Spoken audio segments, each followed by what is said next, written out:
إن الحمد لله نحمده ونستعينه ونستغفره ونؤمن به ونتوكل عليه ونعوذ بالله من شرور أنفسنا ومن سيئات أعمالنا من يهده الله فلا مضل له ومن يضلل فلا هادي له ونشهد أن لا إله إلا الله وحده لا شريك له أما بعد فقد قال الله تبارك وتعالى في كلامه المجيد وفرقانه الحميد أعوذ بالله من الشيطان الرجيم بسم الله الرحمن الرحيم يا أيها الذين آمنوا إذا نودي للصلاة من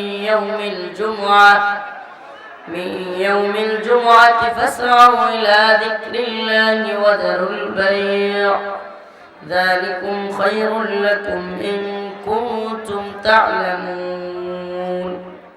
صدق الله مولانا العظيم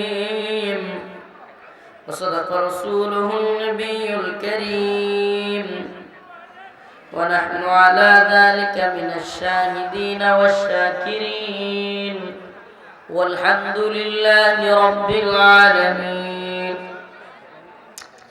হযরত আয়েশা রাদিয়াল্লাহু আনহা বালিকা মাদ্রাসা দক্ষিণ বালুরচর শ্যামপুর মেলান্দহ জামালপুরের উদ্যোগে আয়োজিত আজকের এই বার্ষিক ওয়াজ মাহফিলের সম্মানিত সভাপতি, সম্মানিত উলামায়ে কেরাম, মুরব্বিয়ানে আযম, প্রিয় যুবক ভাইরা, স্নেহের ছোট ভাইরা, পর্দানিশীন শ্রদ্ধেয় মা ও বোনেরা, প্রিয় উপস্থিতি, আপনাদের প্রতি বিনীত অনুরোধ থাকবে, জামালপুরবাসী, এই অঞ্চলের মানুষ ইসলাম প্রিয়, এই অঞ্চলের মানুষ আলেম প্রিয়, এই অঞ্চলে অনেক উলামায়ে কেরাম বয়ান করেছেন এবং এই অঞ্চলে একটা বিশেষ দিক হলো মাহফিলগুলোতে হাজার হাজার জনতার স্রোত নামে।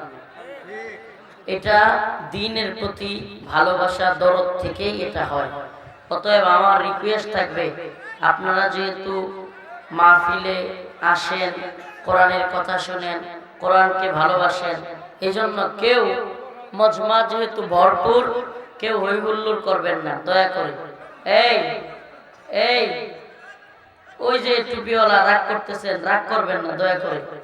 এই আপনি হেলমেট বাহিনী, হেলমেট খুললেন, এনে হেলমেটের দরকার আছে, আস্তে। আপনি দয়া করে চুপ থাকেন, কেউ কাউরে বসতে বলার দরকার নাই, কেউ কাউরে দাঁড়াইতে বলার দরকার নেই, দয়া করে সবাই চুপ থাকেন। অল্প সময় কথা বলবো, দীর্ঘ রাত হয়ে গেছে। আয়াতে কারিমা তিলাওয়াত করেছি, ইয়া আইয়ুহাল্লাযীনা আমানু ইযা নুদিয়া লিস-সালাতি মিন ইয়াউমিল জুমআহ ফাসআউ ইলা যিকরিল্লাহি ওয়া যারুল বাই' যালিকুম খায়রুল লাকুম ইন কুনতুম তা'লামুন। অনেক তো বক্তৃতা, রাষ্ট্র রাজনীতি, এটা সেটা নিয়ে করলাম, আজকে না হয় জুমা নিয়ে একটু আলোচনা করি, জুমার আমল সম্পর্কে কিছু কথা বলি। আজকে রাতটা হলো কিসের রাত? জুমার রাত। সুবহানাল্লাহ। এই রাতের ফজিলত বলে শেষ করা যাবে না, এত বেশি ফজিলত এই রাতের। আল্লাহ রাব্বুল আলামিন বলতেছেন, হে ঈমানদার, হে মুমিন বান্দা, ইয়া আইয়ুহাল্লাযীনা আমানু ইযা নুদিয়া লিস-সালাহ, তোমাকে যখন নামাজের জন্য আহ্বান করা হয় ইয়াউমিল জুমআহ, জুমার দিনে, ফাসআউ ইলা যিকরিল্লাহ, তুমি আল্লাহর দিকে আসো, জিকিরের দিকে আসো। এখানে জিকির মানে নামাজ, জুমার নামাজের নেওয়া হয়েছে। ওয়াদারুল বাই', তুমি ক্রয় বিক্রয় ছেড়ে দাও। মুফতি তাকি উসমানী হাফিজাহুল্লাহ উনি বলেন, এই আয়াত থেকে বোঝা যায় জুমার দিনে প্রথম যে আজান হয়, আজান হওয়ার পর থেকে নামাজ শেষ হওয়ার আগ পর্যন্ত নামাজের প্রস্তুতি নেওয়া ওয়াজিব এবং ক্রয় বিক্রয় সহ অন্য কাজগুলো করা হারাম। আগামীকালকে কি বার? শুক্রবার, ইয়াউমুল জুমআ। জুমার দিনের অনেক কাজ আছে, অনেক আমল আছে। বিশেষ 3টা আমলের কথা বলি, তো আমলি ওয়াজ করি। 3টা খায়েশ পূরণ করার কামটা ভালো না দেখছি। একটু জজ বা একটু সুর এটা সেটা দিন শেষে কোনো ফায়দা হয় না। এই উম্মতের আমলি জিন্দেগি গঠন করা দরকার। 3টা আমল খুব জরুরি জুমার দিনে। নাম্বার 1, জুমার দিনে যে ব্যক্তি বেশি বেশি ইস্তিগফার পড়বে, সুবহানাল্লাহ, কি পড়বে? রাসূলুল্লাহ সাল্লাল্লাহু আলাইহি সাল্লাম যার কোনো গুনাহই ছিল না, সুবহানাল্লাহ, সে প্রতিদিন শত শতবার ইস্তিগফার পড়তেন। ইস্তিগফার যে ব্যক্তি বেশি বেশি পড়ে, আল্লাহ পাক তার রিজিকের দায়িত্ব নিয়ে নেয়। সুবহানাল্লাহ, এটা আস্তে করে ইস্তিগফারের আমল বেশি বেশি করতে হয় জুমার দিনে। আরো আমল আছে, কাহাফ পড়া, সূরাতুল কাহাফ। যে ব্যক্তি সূরাতুল কাহাফ তিলাওয়াত করে, আল্লাহ পাক তার চেহারার মধ্যে নূর চমকায় দেয়। কাহাফ পড়বো তো ইনশাআল্লাহ। সূরাতুল কাহাফ যারা কোরআন পড়তে পারে, আর যারা কোরআন পড়তে পারে না, কোরআন পড়ার কি চেষ্টা করব না? আমার আপনার মালিক কি বলল? হায় হায়, যে আল্লাহ আমার সৃষ্টি করছে তিনি কি বললেন সেটাই আমি জানতে চাই না, সেটাই আমি পড়তে পারি না। এটা আমার বদনসিব। আমি কিসের নেতা আমি করি, কিসের আমি এত বড় এই হইছি সেই হইছি। কোরআন পড়তে না জানলে আমার চাইতে জাহেল কেউ হইতে পারে না। কোরআন শিখবো তো ইনশাআল্লাহ। আমি আমার এলাকায় আলহামদুলিল্লাহ নুরানি মক্তব তো চালু করছি, মাদ্রাসা তো করছি। বয়স্কদের জন্য কোরআন শিক্ষার ব্যবস্থা করছি। তো আমি আপনাদেরকে বলবো, বয়স্কদের জন্য কোরআন শিক্ষা চালু করেন। প্রয়োজনে এই শিক্ষাটা হবে প্রতিদিন রাত্রে। নৈশ মাদ্রাসা, কি মাদ্রাসা? নৈশ মাদ্রাসা। রাত্রে এশার নামাজের পর 1 ঘন্টা হুদায় শাস্ত্র বয়ে বয়ে গাল গল্প করবো, গীবত কইব। একটা আরেকটা শাস্ত্র লইছে কি জানেন? এটা আরেক সংসদ ভবন। মানে দুনিয়ার যত আজগবি কাহিনী, এনে কে কার চাইতে বেশি বুঝে আর কার পাওয়ার কার চাইতে বেশি, এটা একটা প্রতিযোগিতা চলে। যে বুঝে হেও নেই ঠেলে, যে বুঝে না হেও নেই ঠেলে। যে একটু একটু বুঝে আর যেটা না বুঝে ঠেলে, এটার প্রতি উঠে রাখ। পরে দিন শেষে হয় ওই দেরলা লিঙ্গিটা মারি ফেলা হয়, কি হয় না? এই অবস্থাটা তৈরি হয়। এর চাইতে এই লোকগুলো এশার নামাজ পড়ে যদি 1 ঘন্টা কোরআন শিখে, সুবহানাল্লাহ সুবহানাল্লাহ, কি পরিমাণে ফায়দা হবে, কি পরিমাণে ফায়দা হবে। একটা হরফ পড়লে 10টা নেকি, সুবহানাল্লাহ। একটা হরফ পড়লে 10টা নেকি। এই কোরআন কিয়ামতের দিবসে কবরে আপনার জন্য সুপারিশ করবে, সুবহানাল্লাহ। কোরআন পড়বেন তো? তালিবুল ইলম হয়ে মৃত্যুবরণ করা, সুবহানাল্লাহ, এর চাইতে বড় নিয়ামত আর কিছু হইতে পারে না। রাসূল বলেছেন, হয় আলেম হও, না হইলে ছাত্র হও, না হইলে ছাত্রদের সহযোগিতা করো, আর না পারলে অন্তর থেকে ভালোবাসো। ওয়ালা তাকুন খামিসান, 5 নম্বরে যায় না, ধ্বংস হয়ে যাবে। তাহলে আমরা হয় আলেম হব, না হইলে কি হব? ছাত্র হব। কোরআনের ছাত্র হওয়া, এটার জন্য বিরাট চেষ্টা করা। আমি আমার আব্বার কথা বলি। আব্বা কোরআন পড়তে জানতেন না। আমি যখন মাদ্রাসায় ভর্তি করছি, আমাকে তাবলিগে যাইতেন। তো তাবলিগ থেকে আসার পর কোরআন শিখার একটা এমন মানে তার মধ্যে ইয়া তৈরি হয়েছে। এখন মাঝে মাঝে আমার কাছে আয়সা কায়দা নিয়ে বসে থাকতেন। তো আমি একটু করা হেডমাস্টার, তো কয়েকদিন পরে আমার কাছে আর পড়ে না, ভালো লাগে না। পরে আমার এক ছোট ভাই ছিল, চাচাতো ভাই, তার কাছে গিয়ে পড়ে। আল্লাহর বান্দা এইভাবে কোরআন পড়তে পড়তে সিফারা ধরছিল, এই মুহূর্তেই দুনিয়া থেকে চলে গেছে। শিখতে শিখতে সে ছাত্র। আল্লাহ যেন তালিবুল ইলমদের সাথে জান্নাতে তাকে একসাথে থাকার তৌফিক দেয়। এজন্য ছাত্র হওয়ার চেষ্টা করা। তালিবুল ইলমদের ব্যাপারে বলা হয় যে যারা কোরআনের ছাত্র, তাদের জন্য ফেরেশতারা পর্যন্ত নূরের পাখা বিছায়া দেয়। সুবহানাল্লাহ সুবহানাল্লাহ ওয়ালহামদুলিল্লাহ। খায়রুকুম মান তাআল্লামাল কুরআন ওয়া আল্লামা। আমরা এই হাদিস অনেকেই জানি। যে ব্যক্তি কোরআন শিখায় এবং শিক্ষা দেয়, নিজে শিখে এবং কি করে? শিক্ষা দেয়, সেই হলো সর্বোত্তম ব্যক্তি। সর্বোত্তম ব্যক্তি কে? 1 লক্ষ টাকার মালিক, 1 কোটি টাকার মালিক, যার মেলান্দহ একটা বাড়ি আছে, জামালপুর শহরে একটা বাড়ি আছে, এত কনফার্ম। কেডা? ওই মুরাদ সফল। হ্যাঁ, কি আপনাদের মুরাদ? মানে খুব আমি টাকলাটা কইলাম না আর কি, ব্যাঙ্গাইলাম না। বাকি মুরাদ আল্লাহ পাক প্রত্যেকটা, এটা মুরাদ না শুধু যে এলাকায় যাচ্ছে। একটু আগে আইছি, অগ্নিকন্যা আগুনের দিকে দৌড় মারছে, চলে গেছে অলরেডি আগুনের দিকে। আল্লাহ যদি হেদায়েত যেহেতু পায় নাই, তওবা যেহেতু করে নাই, তাহলে অগ্নিকন্যা কোন দিকে দৌড় দিছে? আগুনের দিকে দৌড় মারছে। তো এই এরা লাঞ্ছিত হবে, এটা মনে রাখবেন। এই দুনিয়ার ক্ষমতাসীনরা যারা মানুষের উপর জুলুম করেছে, আগে পরে লাঞ্ছিত হবে। আল্লাহ নিজে এটা ওয়াদা করেছেন, ফালা তাহসাবান্নাল্লাহা গাফিলান আম্মা ইয়ামালুজ জালিমুন। জালেমরা কি আল্লাহরে গাফেল মনে করে? নাউজুবিল্লাহ। তাদের জুলুমের ব্যাপারে আল্লাহ কি গাফেল? আল্লাহ কি কিছুই জানে না? আল্লাহ বলেন বরং তোদেরকে আমি একটা সময় দেই, সময়। ইন্নামা ইউআখিরুহুম লিয়াউমিন তাশখাসু ফীহিল আবসার মুহতিঈনা মুকনিঈ রুউসিহিম লা ইয়ারতাদ্দু ইলাইহিম তারফুহুম ওয়া আফিদাতুহুম হাওয়া। আমি তো তোদেরকে একটা দিবস পর্যন্ত সময় দিয়েছি, কিন্তু আমি যেদিন ধরব এদিন তোরা কি করবি? রুউসিহিম, তোদের মাথাগুলো কল্লাগুলো উপরের দিকে রাইখা, ওয়া আফিদাতুহুম হাওয়া, এমন করতে থাকবি আর নিচে তাকানোর সময় পাবি না। এই যে হেলিকপ্টারও উঠছে, দিল্লিতে গিয়া পড়ছে, আর নিচে তাকানোর সময় নেই। দৌড় দেখেন না ভিডিওতে, ওই যে হেলিকপ্টারে যখন উঠে গাড়িটি কি দৌড় মারছে, আর পিছনে তাকানোর সুযোগ নেই। কইছিল বুবু, কইছিল বলি যে সেনাবাহিনীরে যে একটু জাতির উদ্দেশ্যে 40 মিনিট কথা কইবার চাই। সেনাবাহিনী কইছে 40 মিনিট আপনি এনে থাকলে আপনি আর এনে থাকবেন না, থাকবেন মানুষের নখের সিবাই। কই থাকবেন? সুবহানাল্লাহ। আমি কই নখের সিবাই, কেউ কেউ কইতো আমি তো পাইছি না রে নখের সিবাই না হয়। আল্লাহু আকবার। ওয়া তুইজ্জু মান তাশা ওয়া তুযিল্লু মান তাশা বিয়াদিকাল খায়র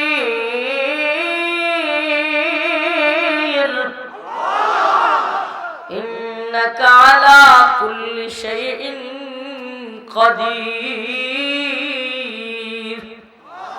সুবহানাল্লাহ। সমস্ত ইজ্জতের মালিক কে? আল্লাহ। লাঞ্ছনাও দিতে পারেন কে? আল্লাহ। সুবহানাল্লাহ। আল্লাহু লা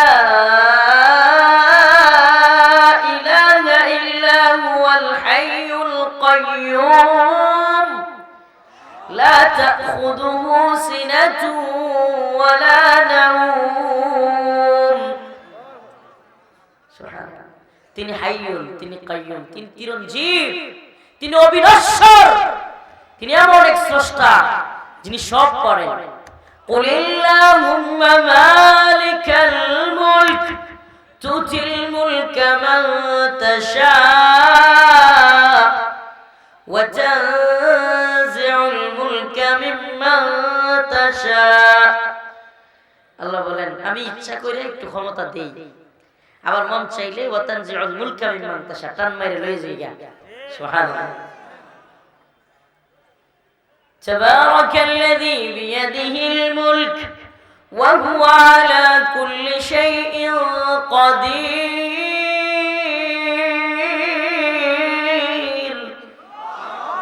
সমস্ত মুলকের মালিক কে? সমস্ত রাজাদের রাজা কে? হুয়াল আউয়াল ওয়াল আখির ওয়াজ যাহির ওয়াল বাতিন। তিনি প্রকাশ্যেও শক্তিশালী, গোপনেও শক্তিশালী, তিনিই প্রথম, তিনিই শেষ। সুবহানাল্লাহ। আমরা সেই আল্লাহকে বিশ্বাস করি তো? হ্যাঁ। জুমার দিন, জুমা নিয়ে যেহেতু আলোচনা, ওইদিকে চলে গিয়েছিলাম। জুমার দিনে আযানের পর, আবারও বলতেছি, আযানের পর আল্লাহ পাক বলছেন ইয়া আইয়ুহাল্লাযীনা আমানু ইযা নুদিয়া লিস-সালাতি মিন ইয়াউমিল জুমআহ, হে ঈমানদাররা যখন তোমাদেরকে জুমার জন্য আহ্বান করা হয়, ফাসআউ ইলা যিকরিল্লাহ, তোমরা আল্লাহর জিকিরের দিকে আসো। এখানে জিকির মানে নামাজ, জুমার নামাজের দিকে আসো। ওয়াদারুল বাই', ক্রয় বিক্রয় ছেড়ে দাও।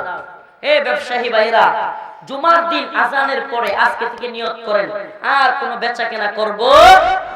জুমার দিন আযান দেওয়ার সাথে সাথে কাজ হলো গোসল করা, নামাজের দিকে যাওয়া। কি কাজ? গোসল করা। এ ভাই রে, জুমার নামাজটা যারা পড়ে এদেরকে একটু জিজ্ঞেস করে দেখেন। জানি না আমার সাথে একমত হবেন কিনা, হয় হয় করার দরকার নেই, অন্তর থেকে যদি কোনোদিন ফিল করে থাকেন আমার সাথে একমত হবেন। জুমার নামাজটা পড়ে বের হইলে যারা অন্যান্য দিন নামাজ পড়েও না, যদিও নামাজ না পড়ার কোনো সুযোগ নাই, অবশ্যই 5 ওয়াক্ত নামাজ পড়া দরকার, কিন্তু যারা অন্যদিন পড়েও না এরাও জুমার নামাজ পড়ে যখন বের হয় অন্তরটা কতটা প্রশান্ত লাগে। এটা ইমানের লক্ষণ। কিন্তু পাইছেন কোনোদিন ঈশা সত্যি কইবেন যে অন্যান্য দিনের চাইতে জুমার নামাজটা পড়ে বের হইছি খুব ভালো লাগতেছে। সুবহানাল্লাহ। কেন জানেন? কেন জানেন? কারণ আপনার আমার মালিক একটা কলব দিছে আমার আপনার ভিতরে, কলব, নফস না, কলব। এই কলব নারী চিনে না, বাড়ি চিনে না, গাড়ি চিনে না, টাকা পয়সা যশ খ্যাতি কিচ্ছু বুঝে না, এই কলব চিনে তার মাওলাকে। এই কলব যখন দেখে তার মালিককে সিজদা দিচ্ছেন আপনি, কলব বড় প্রশান্ত হয়ে যায়। এই জন্য কোটিপতি পেরেশানির অভাব নাই, পেরেশানির অভাব নাই। চ্যালেঞ্জ করে বললাম, অতিরিক্ত পেরেশানি হচ্ছে, খুব সুন্দর করে ওযু করে, একেবারে ভালো করে ওযু করে 2 রাকাত নামাজ পড়েন, দেখবেন পেরেশানি উদাও। খুব বেশি পেরেশানি হচ্ছে, আমি আমারটা বলি, আল্লাহ মাফ করুক, আমি গুনাহগার মানুষ, কিন্তু আমার যখন খারাপ লাগে কোরআন তিলাওয়াত করলে আমার মন ভালো লাগে। কোরআন কম পড়ি, এত পড়তে পারি না, সময়ও পাই না, কিন্তু যখন খারাপ লাগে, আমি কারাগারেও দেখেছি, যখনই আমার বাড়ির কথা মনে হইতো খুব খারাপ লাগতো। এটা লাগবে ভাই, এটা ফিতরা। এই আপনার মার কথা আপনার মনে হইব না বেশি দিন গেলে গা, ছোট্ট বাতিজা বাতিজি এই পরিবার সবাই রাইখা ভাই বোন ভিতরে দীর্ঘ মাস কি মাস বছর কি বছর পড়ে থাকা, তো মনটা যখন খারাপ হইতো তখন কোরআন তিলাওয়াত করতাম, সুবহানাল্লাহ, কই থেকে যে মনটাতে প্রশান্তি আইতো, আল্লাহু আকবার। তাইলে সূরা কাহাফ আগামীকালকে পড়বেন তো? ইনশাআল্লাহ পড়বেন।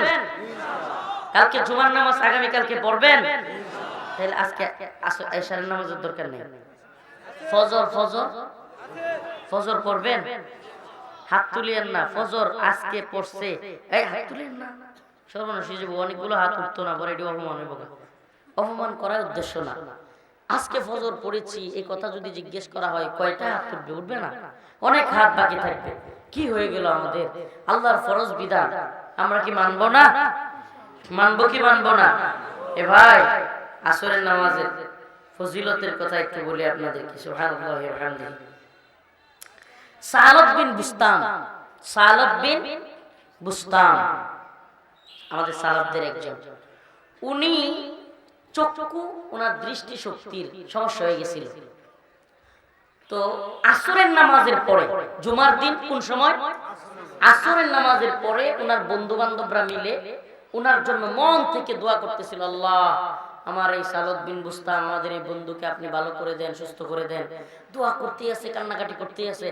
ঠিক মাগরিবের আগ মুহূর্তে আল্লাহ কি কুদরত, সালাত বিন বুস্তানের একটা হাঁচি আসছে, সাথে সাথে আল্লাহ পাক তার চক্ষুকে ভালো করে দিয়েছে। আসরের নামাজ, এটা হাদিসে আসছে। জুমার দিন কোন ব্যক্তি যদি আসরের নামাজের পর আল্লাহর কাছে কিছু চায়, আল্লাহ পাক তাকে দেন।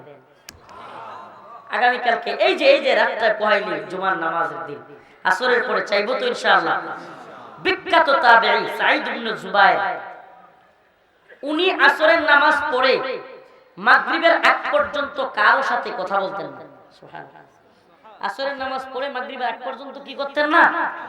কারো সাথে কথা বলতেন না। এই আমলগুলো বলে যাই ভাই, চাইবেন কার কাছে? দরগার কাছে। দরগা দিতে পারে কিছু? দুর্গার কাছে? দুর্গা তো কনফার্ম দিতে পারবো, যেহেতু 10 হাতে দিব। আল্লাহ কইয়া আইয়ুহান নাস দুরিবা মাতালুন ফাসতামিউ লাহ ইন্নাল্লাযীনা তাদউনা মিন দুনিল্লাহ লা ইয়াখলুকু যুবাবা ওয়ালাউ ইজতামাউ লাহ। আল্লাহ বলেন, ও মানুষ, তোমরা আমি আল্লাহকে বাদ দিয়া যাদেরকে ডাকো, দরগা কও, দুর্গা কও, লা ইয়াখলুকু যুবাবা, আরে এরা সবাই মিল্লা এই একটা মশা মাছিও বানাইতে পারবে না। সুবহানাল্লাহ। লা ইয়াখলুকু যুবাবা ওয়ালাউ ইজতামাউ লাহ, ওরা সম্মিলিতভাবে মিলাও কি বানাইতে পারবে না? একটা মশা মাছি বানাতে পারবে না। ওয়া ইয়াসলুহুমুদ যুবাবু শাইআ, শুধু কি তাই, বানাইতে তো পারেই না।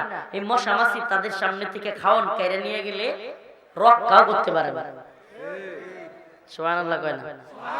রক্ষা করতে পারে? 2021 সালে মোদি আইছিল বাংলাদেশে, কইতে পারেন?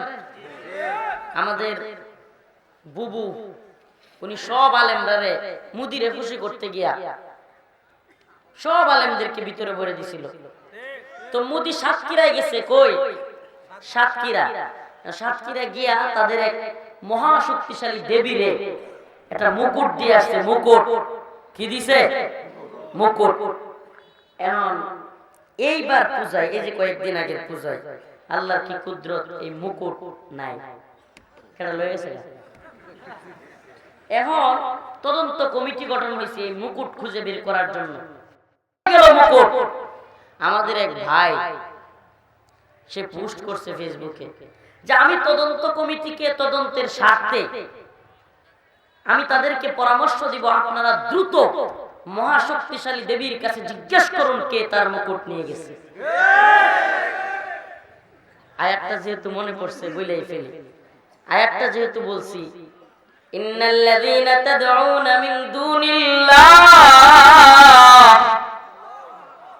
লা ইয়াখলুকু যুবাবা ওয়ালাউ ইজতামাউ লাহু ওয়া ইয়াসলুবুহুমুদ যুবাবু শাইআ লা ইস্তানকিদুহু মিন। আর এদের কাছ থেকে মুকুট কেন, এদের খাবার কেড়ে নিলেও এরা সেই খাবার রক্ষা করতে পারে না। যে নিজের খাবার রক্ষা করতে পারে না সে কি করে আপনাকে আমাকে জাহান্নামের আগুন থেকে রক্ষা করবে? কেমনে করবে বলেন আমারে? পারবে? তাইলে আমরা চাইবো কার কাছে? জোরে বলেন না, কার কাছে? দরগার কাছে, দুর্গার কাছে, দরকার বাবার কাছে তো চাইতেই হবে। বাবা আমার একটা ছেলে দেন, নাউজুবিল্লাহ। বাবা কি ছেলে দিতে পারে? হ্যাঁ, ছেলে দিতে পারে কে? মেয়েটার বিয়ে হয় না, এই বিয়েটার ব্যবস্থা করে দিতে পারে কে? ছেলেটার চাকরি হয় না, ব্যবস্থা করে দিতে পারে কে? ছেলেটার মাওলানা হওয়া দরকার, বানাতে পারেন কে? তবে মাদ্রাসায় ভর্তি করতে হইব, ওটু চাইলে হইতো না। কিন্তু ওটু চাওয়ার ঘটনা জানেন? আমরা হুজুরদের মুখে ছোটবেলায় অনেক শুনতাম, ওটু এক লোক ওটু মৌলানা হইতে চায়, হ্যাঁ পড়ার ইচ্ছা নাই আর কি, কিন্তু হ্যাঁ মৌলানা হওয়ার খুব শখ, কিন্তু কি করে না, পড়ে না, কোরআন কিতাব পড়ার ইচ্ছাই নাই। এখন সে শুনছে কোন এক এলাকায় এক মুজতাজাবুদ দাওয়া আছে, তিনি দোয়া করলে কি হয়, কবুল হয়। এখন সে কয় যে আমি তাইলে ওই না যামু, হুজুরে যায় খেদমত করবো, যায় বলবো হুজুর আমার লাগে দোয়া করেন, আমি যেন ওটু মৌলানা হয়ে যায়। ওটু আমি রুটু মৌলানা অনেক কিছুই পাওয়া যায়। তখন ওটু মৌলানা এখন 1 বছর পূর্ণ ওই হুজুরের খেদমত সে করছে, কিন্তু যেই দিন ওই দোয়ার দিন, ঘটনাক্রমে এই দিন বিরাট বড় সিরিয়াল হয়ে গেছে, সব মানুষ আইছে দোয়া নিতে। এখন সে পড়ে গেছে একবার লাস্ট সিরিয়ালে। কোথায়? গরমের মধ্যে, তীব্র গরম, ঘামতেছে, রাগে 1 বছর হুজুরের খেদমত করলাম, আর এখন যে দিন আসল দিন, এই দিন আমার সিরিয়ালে দাঁড় করায় দিল। এখন অনেক লম্বা সিরিয়ালের পরে যখন তার কাছে আইসে, জিজ্ঞেস করছে তুম কিয়া চাহতা হো, জিজ্ঞেস করছে তুমি কি চাও, হ্যাঁ কয় খুশিয়া মানতা হো। খুশিয়া মানে বুঝছেন তো, বাঙ্গা না কই, খুশিয়া মানে হলো বিসি বিসি। রাগে মানে ওই যে গরমে ঘামছে, ওই সিরিয়ালে দাঁড়াইছে, 1 বছর খেদমত করে এখন আমনে আমার এখন কি চাই, কয় বিসি চাই। এখন এই বেটা সারা শরীরে দুইটা বিসি হয়েছে। এখন সে খুব ভয় পেয়ে গেছে, সর্বনাশ, হুজুর মনে হয় খেপে গেছে গা, আল্লাহর কাছে বদদোয়া করছে। এখন হুজুরে গিয়ে পাও ধরছে, হুজুর দয়া করে আমার মাফ করে দেন, হুজুর আমার সারা শরীরে বিসি হয়ে গেছে, সব সরাইয়া দেন। হুজুর কয় আরো 1 বছর অপেক্ষা কর, কারণ দোয়া তো আমি একদিনই করি, আগামী বছর। কারণ আগামী বছর আইছে, আগামী বছর আসার পরে যখন আবার সিরিয়াল আসছে, বলছে তুমি কিয়া চাহতা হো, তুমি কি চাও, সে কয় আমার বিসি সব জাগা। এখন সে দোয়া করছে, বিসি সব গেছে খা। আর গভীরে গেলাম না, বুঝছেন তো, লগের ডিম নাই। এখন সে পেরেশান হয়ে গেছে গা। আবার কিছুক্ষণ পর হাতে পাওয়া ধরতেছে, হুজুর দয়া করে আমার জন্য দোয়া করেন, আমার লগের ডিম নাই। এবার হুজুর কয় ঠিক আছে আগামী বছর অপেক্ষা কর। ঘটনাটা আসল উদ্দেশ্য না, উদ্দেশ্য হলো চাইতে হবে কার কাছে? এই ওটু বাবার কাছে, পীরের কাছে, শায়েখের কাছে পাওয়া যায়। এই মুসলমান ইমানদার, এই দুনিয়াতে আল্লাহ পাক একমাত্র ধর্ম যেটা ইসলামকে পাঠাইছেন, এটা কোনো সন্ন্যাসীবাদগিরি নাই, গান্ধীগিরি নাই, তাআল্লুক মা আল্লাহ। যদি আল্লাহ তোমার হয়ে যায়, পৃথিবীর সব তোমার। এখানে কোনো শায়েখ, পীর, মধ্যম, ওয়াসিতা লাগতো না, এত ওয়াসিতার দরকার নাই। আল্লাহ বলছে মাল্লাহুল মাওলা ফালাহুল কুল। তুমি যদি আল্লাহর হয়ে যাও, আল্লাহ তোমার হয়ে যাবে। আল্লাহ যদি তোমার হয়ে যায়, দুনিয়া সব তোমার না হলে সমস্যা নাই। সুবহানাল্লাহ কয় না? এখন ওই পোলা কি হইছে, তৃতীয় বছর আইসা, হুজুর আমার দুইটা ঠিক দাও, দুইটা ঠিক রইছে। এখন বাড়ি যায় আর কয় আর ওটু মৌলানা অনেক দরকার নাই, 3 বছরে নিজের ঠিক আছে, আর ওটু মৌলানা আমার দরকার নাই। তা আমরাও বাবার কাছে বাচ্চা চাইমু। কয়েকদিন আগে নিউজ দেখলাম যে বাবার কাছে বন্ধানারী সন্তান চাইতে গিয়া প্রেগনেন্ট, সন্তান চাইতে গিয়া বাবার কাছে কি হয়ে গেছে গা, প্রেগনেন্ট। তাহলে বুঝেন তো আর গভীরে যাওয়ার দরকার নাই। তো এই বাবার কাছে চাইতে গেলে বাবা প্রেগনেন্ট করতে পারবে ঠিকই, কিন্তু স্বামীর মাধ্যমে না। আস্তাগফিরুল্লাহ, আল্লাহ মাফ করুক, বলেন আমিন। তাইলে আমরা চাইবো কার কাছে? সন্তান হয় না, চাইবো কার কাছে? চাকরি নাই, চাইবো কার কাছে? ছেলেটার মেয়েটার বিয়ে হচ্ছে না, চাইবো কার কাছে? আমি আমার কথা বলি, একটু কারগুজারি শোনাই, শোনামু। কারাগারে দীর্ঘবন্দী থাকা অবস্থায় এত মানে আমার আম্মা এত পেরেশান, এত পেরেশান, আপনারা কি কমু আপনাদেরকে। আমার আম্মা এমন অবস্থা হয়েছে, কাঁদতে কাঁদতে সুস্থ মানুষটা চোখের নিচে দাগ ফেলে দিছে, শুধু দাগ না, এক পর্যায়ে ছানি পড়ে গেছে, চশমা লাগে, এমন কান্না করছে। আমার একের পর এক, একের পর এক, আল্লাহ সুবহানাল্লাহ, মানে আল্লাহ পাক যে সব পারেন। আমি এক সময় মানে কল্পনা করতাম না যে আসলে আমার এরা জামিন দিবে, কিন্তু এটা আল্লাহর উপরে বিশ্বাস ছিল, আল্লাহ সব পারে। এই দুনিয়ার সব হাসিনা কেন, সব মিললেও ক্ষমতা নাই যে আল্লাহ যদি রিজিক আমার বাহিরে রাখে, এরা আমার আটকে রাখে, এই ক্ষমতা এদের নাই। সুবহানাল্লাহ। তো কি হয়েছে, জজ কোর্টে মামলার জামিন বাতিল, ম্যাজিস্ট্রেট কোর্টে বাতিল, হাইকোর্টে যেদিন মামলার জামিন বাতিল করছে, আমার আম্মা বেহুশ হয়ে গেছে, প্রায় 2-3 ঘন্টা পানি দিতে হয়েছে, এমন অবস্থা, খুব নাজুক পরিস্থিতি ছিল। বাড়িতে সবাই কান্নাকাটি। আমি পরে কারাগারে শুনছি এগুলো, পরে যখন সাক্ষাতে গেছে শুনছি।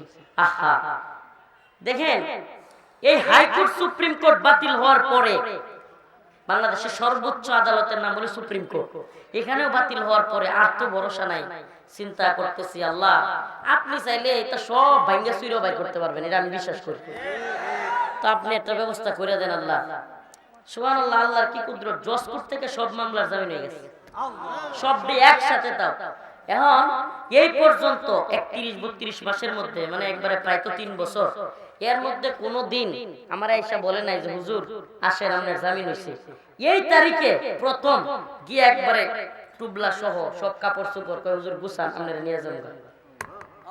এখন যখন নিয়ে আসছে গেট পর্যন্ত, হায় হায়, এনে আয়েশা তো দেখে আরেক বিড়ম্বনা। কি কয় হুজুর বিশেষ আসামিদেরকে জামিনের কাগজ আসলেও 7টা গোয়েন্দা সংস্থার ক্লিয়ারেন্স লাগে, 7টা, একটা দুইটা না, এসবি, ডিবি, এরপরে CTTC, ATU, counter terrorism unit, এরপরে হলো গিয়ে আপনার এনএসআই, ডিজিএফ, আরে বাপ রে অনেকগুলো। এগুলোর ক্লিয়ারেন্স কি লিখিত যে হ্যাঁ এই লোকটাকে ছাড়া যায়, আবার এটার একটা ইয়া আছে যে সে হুমকি না, এই না, সেই না, সেই এগুলো করবে না, এটা করবে, মানে বিভিন্ন ধরনের। কারণ আমি গেটে গেছি, আমি তো মনটা অনেক খুশি, অনেক উজার, আয় হায় এতদিন পরে স্বাধীনভাবে চলতে পারবো, এক্ষুনি একটু পরে আমি বেরোতে পারবো। আমার মা অপেক্ষা করতেছে, আমার মামা, আমার চাচা, আমার ভাই, আমার আত্মীয় স্বজন বাহিরে, আমার দেখা হবে ফার্স্ট টাইম, মানে এই সিচুয়েশন। এর মধ্যে যখন এটা শুনলাম যে আপনার ক্লিয়ারেন্স বাকি, কি বাকি, আপনি চিন্তা করতে পারেন। সেই বিকাল থেকে বসে আছি, সন্ধ্যা হয়ে গেছে, বলতেছে ক্লিয়ারেন্স 4টা হয়েছে, আরো 3টা লাগবে। তখন আমি একজন ডেপুটি জেলার ছিল, তারে জিজ্ঞেস করলাম, আচ্ছা ভাই যদি আমার ক্লিয়ারেন্স না হয় তাহলে কি করবেন? হুজুর কিচ্ছু করার নাই, আপনার আবার কারাগারে পাঠিয়ে দিতে হবে। গেট থেকে, গেটটা থেকে প্রায় 1 কিলো দূরে, আমরা যেখানে থাকি এটা অনেক দূর, গেট মেইন গেটে নিয়ে আসছে কাপড় সুপড় সহ, আপনি চিন্তা করতে পারেন, মানে বের করে দিবে। এই মুহূর্তে বলতেছে হুজুর কারাগারে আপনার এখনো ক্লিয়ারেন্স আসে নাই। তখন আমি আমার কিছু কথা মনে পড়ছে, স্মরণ হয়েছে। আমি এমন অনেককে দেখছি যাদের ক্লিয়ারেন্সের কারণে আবারও মামলা, গেট থেকে মামলা দিয়ে দিচ্ছে, মানে সব মামলা আপনার জামিন, এখন নতুন করে আবার মামলা দিয়ে দিচ্ছে, এমনকি বছরকে বছর আবার ভিতরে পড়ে আছে, এখন আর জামিনই হয় না। আমার পেরেশানি, আমার খালি পেরেশানি আমার নিয়ে না, আমার আম্মারে নিয়ে। হাই হাই কি অবস্থা হবে আজকে যদি শুনে যে মামা চাচা ভাই বোন সবাই গিয়ে দাঁড়ায় আছে গেটের সামনে, আর আমার গেটে আইনা ফিরাই দিছে, এরা একটাও হুঁশ থাকতো না। স্বাভাবিক, এত বছর পরে সন্তান বের হবে। আরে ভাই বিদেশে থাকে, সবসময় ফোনে ভিডিও কলে কথা কয়, ইচ্ছা করলেই টাকা পয়সার মোহাব্বত, এটা তো বিদেশে যারা থাকে এটা কিসের ব্যাপার, টাকা পয়সা চাইলে এসে করতে পারে, কিন্তু কেন আসে না? টাকার জন্য। এই বিদেশ থেকে আসলে মানুষ কি করে, এয়ারপোর্টে রিসিভ করে না, খালি কান্না শুরু হয়ে যায় অনেকদিন পরে দেখা সাক্ষাৎ হইলে। আর যখন কারাগার থেকে বের হচ্ছে, গিয়ে যায় সে আবার নিয়ে গেছে চোখের সামনে থেকে, কেমন হবে এই অবস্থা? আমার পেরেশানি আমারে নিয়ে না, আমার পেরেশানি আমার আম্মারে নিয়ে। আজকে এই বেচারের স্টুপ থেকে বাঁচানো যাবে না, কল্পনাও করা যায় না এইভাবে ফিরে আনিলে। আমার মনটা ভাঙ্গে একবার তসতস, কিভাবে এটা বয়ান করে বুঝাইতে পারবো না এই হালতটা। আমি গুনাহগার মানুষ, কিন্তু হাকিকতটা বোঝানোর জন্য আপনাদেরকে বলতেছি যে বান্দা মন থেকে চাইলে পায়, এটা আমি বোঝানোর জন্য। আমি ওই দিন আমি নিজে ভুক্তভোগী, আমার মনটা ভেঙে গেছে। মাগরিবের সময় হয়েছে, আমার একেবারে বলতেছে একটা কারারক্ষীরে, ভাই আমার একটু নামাজের জায়গাটা দেখাই দেন। আমার খালি মনে হচ্ছে, আল্লাহ দুনিয়ার সব দরজা তো বন্ধ হয়ে গেল গো আল্লাহ, ও মাওলা দুনিয়ার সব দরজা বন্ধ হইলে একটা দরজা তো খোলা আছে। আল্লাহ দুনিয়া সব আপনি তো তা পারে। আমি নামাজটা পড়লাম, কইরা দোয়া হাত তুলছি, দিলে বলতেছি, আল্লাহ গো আমি যেন দেখি, আল্লাহ আমার মা, আজকে আমার মার যে কি অবস্থা হবে আল্লাহ আপনি তো সব জানেন। আয় মালিক, আমি যেন সালাম ফিরায়া দোয়া শেষ করে দেখি আমার ক্লিয়ারেন্স হয়ে গেছে। সুবহানাল্লাহ, 1 ইঞ্চি বাড়ায় বলতেছি না, সালাম ফিরায়া খালি এদিকে ফিরছি, কারারক্ষী কয়, হুজুর আপনার ক্লিয়ারেন্স হয়ে গেছে, তাড়াতাড়ি আসেন। আল্লাহ, 1 ইঞ্চি বাড়ায় বলতেছি না। আমি আমার মালিকের কাছে ওই দিন বুক ফাটা, এটা বুঝাইতে পারবো না আপনাদেরকে বয়ান করে, হেঁচকি দিয়া কান্না আসতেছিল। হাই হাই মালিক, কি হবে আজকে আমার মা, কি হবে? আমি কি আমার মাকে আর গিয়া পাবো না বাড়িতে? মানে অনেক মা স্ট্রোক করে অবস্থায় মারা যায়, আমি তো যেতে পারবো বাহিরে একদিন না একদিন, আল্লাহ তো হাসিনাটাই নিরাপতন ঘটাবে, কিন্তু যদি মারে গিয়া না পায়। আমার এই বিশ্বাস ছিল। আমি আপনাদের কাছের এলাকা টাঙ্গাইল গোপালপুরের একজন মন্ত্রী আমার সাথে ছিল, নাম হলো আব্দুল সালাম পিন্টু, বিএনপির সাবেক শিক্ষামন্ত্রী ছিল। উনি আমার সাথে থাকতো, আমি আঙ্কেলের সাথে, আমি আঙ্কেল ডাকতাম, আঙ্কেলরে বলতাম, আঙ্কেল আপনি হতাশ হবেন না, তার একবার ফাঁসি লাগছে। আমি বলতাম যে আঙ্কেল দেখবেন এমন আল্লাহ পাক কেমন শিক্ষা হাসিনারে দিছে, কল্পনা করতে পারবেন না, এমন পতন ঘটাবে। আমি এগুলো বলতাম কারাগারে, সুবহানাল্লাহ, আল্লাহ পাক এমন কিছু ঘটাইছে। আমার বিশ্বাস ছিল ঘটাবে, আল্লাহ পতন ঘটাবে এবং সমস্ত আলেমরা বাহিরে আসবে। কিন্তু একটাই কষ্ট লাগতো যে আমার মার এনে আমি পাই না, এই ভয়টা আমার অন্তরের মধ্যে থাকতো। কিন্তু আল্লাহ পাক ওই রাত্রের মধ্যেই সমস্ত ক্লিয়ারেন্স রেডি। আমি পরে শুনছি যে একেবারে হাই কমান্ড আমার নিয়ে মিটিং করছে যে এই এরে সারা যায় কি যায় না। হঠাৎ করে কে বা কে একজন বলছে, আচ্ছা সাইরা দেন, মানে যদি আবার উল্টা পাল্টা করে প্রয়োজনে ধরে লাম, মানে এই ধরনের একটা সিদ্ধান্ত ছেড়ে দিছে। মানে এটা তো এরা কি করবে, ফায়সালা তো ওখানে হয়ে গেছে, সুবহানাল্লাহ, ফায়সালা কই হইছে, তা আবার উল্টা পাল্টা করলে কি করবো, ধরে লাম। তোরা কই, সুবহানাল্লাহ, তোরা কোথায়? আজকে তোদেরকে সিসিমপুর আছে না, ওই যে কার্টুন শুরু করে দেখতাম, সিসিমপুরের মতো ওই যে আসছে গোপাল যাচ্ছে গোপাল, একটার পিছে আরেকটা লল লাগছে। আল্লাহ পাক এদেরকে সিরিয়াল ধরায় দিছে, মেনন, ইনু, পলক, কতগুলো রে আল্লাহ সিরিয়াল ধরায় দিছে। দিছে কি দেয় নাই? সুবহানাল্লাহ, সব জালেমরে আল্লাহ ধরছে। ওই যে আরেকটা ছিল শামসুদ্দিন চৌধুরী মানিক, আল্লাহু আকবার। আজকে দেখেন উবাইদুল কাদেররে ধরে দেওয়ার জন্য মানুষ পুরস্কার ঘোষণা করে, এটাও বাংলাদেশে দেখা যাবে। আপনি বিশ্বাস করছিলেন? হ্যাঁ বিশ্বাস দেখেন, আমি কইলাম আপনাদেরকে ইনশাআল্লাহ এই ওয়াং সান সুচি ছিল না মায়ানমারের, এটার মতো হাসিনা হুইল চেয়ারে চড়বে এবং ওর বিচার হবে ইনশাআল্লাহ। আপনাদেরকে বলে গেলাম, দেখেন শাপলার খুনি হাসিনার বিচার বাংলার জমিনে হবে একদিন ইনশাআল্লাহ। এই বিচার হতে হবে বাংলার জমিনে। হিন্দুত্ববাদীদের দালাল হাসিনাকে অবশ্যই বিচার করা হবে, কোনো ছাড় দেওয়া হবে না। বাংলার জমিনে যে সরকারি আসুক বিচার করতে হবে।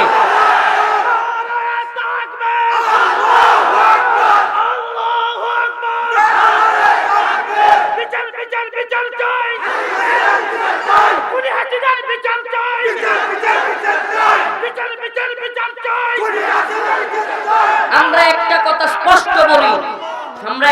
স্পষ্ট বলি, এ বিচার চাওয়া আমাদের অধিকার। এ বিচার আমরা চাই কেন? কারণ শত শত আলেমকে সে গুলি করে মেরেছে। এ বিচার আমরা কেন চাই? শত শত ছোট্ট ছোট্ট ছাত্রকে গুলি করে সে হত্যা করেছে। এর পক্ষে দালালি বাংলার জনগণ মেনে নিবে না। হাসিনা এবং মুজিববাদের দালাল এবং দূষর এই মুস্তাফা সরওয়ার ফারুকীকে উপদেষ্টা কমিটি থেকে বাদ দিতে হবে। এই উপদেষ্টা কমিটি সংস্কার করতে হবে, না করলে উলামায়ে কেরাম বসে থাকবে না। ইনশাআল্লাহ আমরা বসে থাকবো না ইনশাআল্লাহ। আল্লাহ পাক আমাদের বুঝার তৌফিক দান করুন। শুক্রবার ফজিলতপূর্ণ দিন, আসুন না আমরা রাতের বেলায় চাই, আসুন না দুই রাকাত নামাজ পড়ি, আসুন ফজরের নামাজটা আদায় করি। আজকের আলোচনা আপনাদের প্রতি আমাদের যেই আলোচনাটা খুব আমলি আলোচনা। শুক্রবার দিন কয়েকটা আমল খুবই গুরুত্বপূর্ণ। ইস্তিগফার পড়া, দুরূদ শরীফ পড়া, বেশি বেশি দুরূদ পড়া। হাদিসের মধ্যে আসছে যে বেশি বেশি দুরূদ পড়ে, বেশি বেশি দুরূদ পড়ার কারণে তার সাথে স্বপ্নযুগে রাসূলের দিদার হয়। দিদারে রাসূল চাইতো আমরা। এরপরে কি? এরপরে হলো শুক্রবার আসরের নামাজের পরে দোয়া করা। আল্লাহ পাক আমাদের সবাইকে কবুল করুক, মঞ্জুর করুক, বলেন আমিন। ওয়া আখিরু দাওয়ানা আনিল হামদুলিল্লাহি রাব্বিল আলামিন। আসসালামু আলাইকুম ওয়া রাহমাতুল্লাহি ওয়া বারাকাতুহু। ফজরের নামাজ কেউ মিস করবেন না, দয়া করে।